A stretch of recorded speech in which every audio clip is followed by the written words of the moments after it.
ಹಿಂದೂಗಳ ಧಾರ್ಮಿಕ ಶ್ರದ್ಧಾ ಕೇಂದ್ರವಾದ ಧರ್ಮಸ್ಥಳದ ವಿರುದ್ಧ ಸಂಚು ರೂಪಿಸಿ ಕ್ಷೇತ್ರದ ಹೆಸರು ಹಾಳು ಮಾಡುತ್ತಿರುವ ವ್ಯಕ್ತಿಗಳ ವಿರುದ್ಧ ಸೂಕ್ತ ಕ್ರಮ ಕೈಗೊಳ್ಳುವಂತೆ ಆಗ್ರಹಿಸಿ ಭಟ್ಕಳ ತಾಲೂಕಿನ ದೈವಪಾತ್ರಿಗಳು, ದಾಸರು ಮತ್ತು ಶ್ರೀ ಕ್ಷೇತ್ರ ಧರ್ಮಸ್ಥಳದ ಭಕ್ತವೃಂದ ತಹಶೀಲ್ದಾರ್ ನಾಗೇಂದ್ರ ಕೋಳಿಶೆಟ್ಟಿಯವರ ಮೂಲಕ ರಾಜ್ಯಪಾಲರಿಗೆ ಮನವಿ ಸಲ್ಲಿಸಿದ್ದಾರೆ.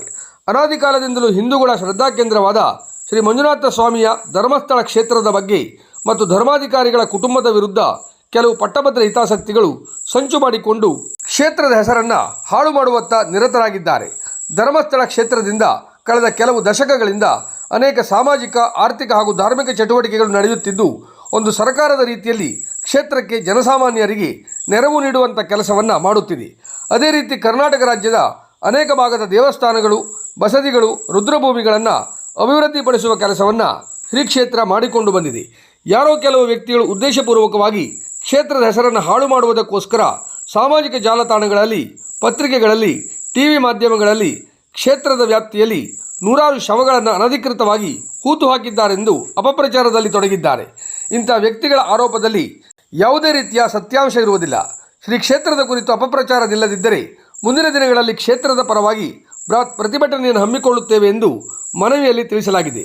ಗಣಪತಿ ನಾಯ್ಕ್, ಮಂಜುನಾಥ್ ಗಣಪತಿ ನಾಯ್ಕ್ ಸೋಡಿಗದ್ದೆ, ಶ್ರೀಧರ್ ನಾಯ್ಕ್ ವೆಂಕಟಾಪುರ, ಮೋಹನ್ ದೇವಾಡಿಗ ಹೆಬಳೆ ಮುಂತಾದವರು ಉಪಸ್ಥಿತರಿದ್ದರು.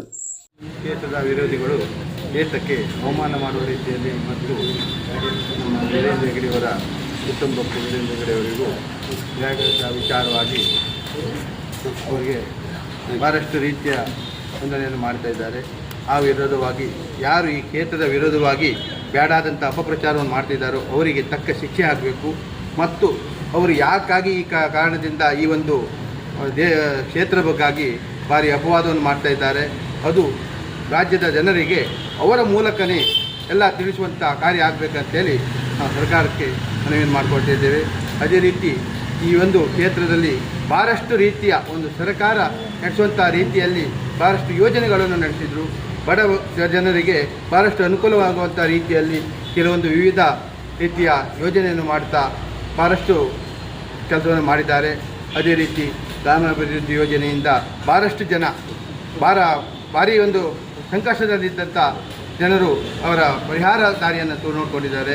ಸಂಘದಿಂದ ವ್ಯವಹಾರ ಆಗಿರ್ಬೋದು, ಮನೆ ಕಟ್ಟುವಂಥದ್ದಾಗಿರ್ಬೋದು, ಮನೆ ಇಲ್ಲದವರು ಮತ್ತು ಜಾಗ ಇಲ್ಲದವರು ಜಾಗ ಖರೀದಿಗೆ, ಮನೆ ಕಟ್ಟಡಕ್ಕೆ ಮತ್ತು ಮಕ್ಕಳ ವಿದ್ಯಾಭ್ಯಾಸಕ್ಕೆ ಮತ್ತು ಕ್ಷೇತ್ರದಿಂದ ಸ್ವಾಮಿಯವರು ಭಾಳಷ್ಟು ನೂರಾರು ಕ್ಷೇತ್ರಗಳಿಗೆ ಜೀರ್ಣೋದ್ಧಾರ ಮಾಡುವಂಥ ಕಾರ್ಯದಲ್ಲಿ ಮತ್ತು ನಾಡಿನ ಗ್ರಾಮಾಭಿವೃದ್ಧಿ ಯೋಜನೆಯಿಂದ ಭಾಳಷ್ಟು ಹಳ್ಳಿಯಲ್ಲಿ ಕೃಷಿಯ ಉತ್ಪನ್ನವನ್ನು ಮಾಡುವಂಥ ಕೃಷಿಯ ಬಗ್ಗೆ ವಿಚಾರವನ್ನು ತಿಳಿಸಿ ಭಾಳಷ್ಟು ನಡೆಸಿಕೊಟ್ಟಿದ್ದಾರೆ. ಅದೇ ರೀತಿ ನಮ್ಮೆಲ್ಲರ ಭಕ್ತ ಮಹನೀಯರಲ್ಲಿ ಒಂದು ಕಳಕಳಿ ವಿನಂತಿಯೆಂದರೆ ಶ್ರೀ ಕ್ಷೇತ್ರಕ್ಕೆ ನಾವು ಒಂದು ಹಿಂದೂ ಧಾರ್ಮಿಕ ಕೇಂದ್ರವಾದಂಥ ಧರ್ಮಸ್ಥಳಕ್ಕೆ ನಾವು ಇಂದಿನ ಅನಾದಿ ಕಾಲದಿಂದ ಹೋಗಿ ನಾವು ಏನೇ ಒಂದು ಒಳ್ಳೆಯ ಕೆಲಸ ಮಾಡುವಾಗ, ಒಂದು ಶುಭ ಕಾರ್ಯ ಮಾಡುವಾಗ ಕ್ಷೇತ್ರಕ್ಕೆ ಹೋಗಿ ಸ್ವಾಮಿ ಆಶೀರ್ವಾದ, ಮಂಜುನಾಥ ದರ್ಶನವನ್ನು ಮಾಡಿ ಅಣ್ಣಪ್ಪ ಸ್ವಾಮಿಯಲ್ಲಿ ಪ್ರಾರ್ಥಿಸಿ ಬಂದು ನಾವು ಮುಂದಿನ ಕಾರ್ಯವನ್ನು ಮಾಡ್ತಿದ್ರು.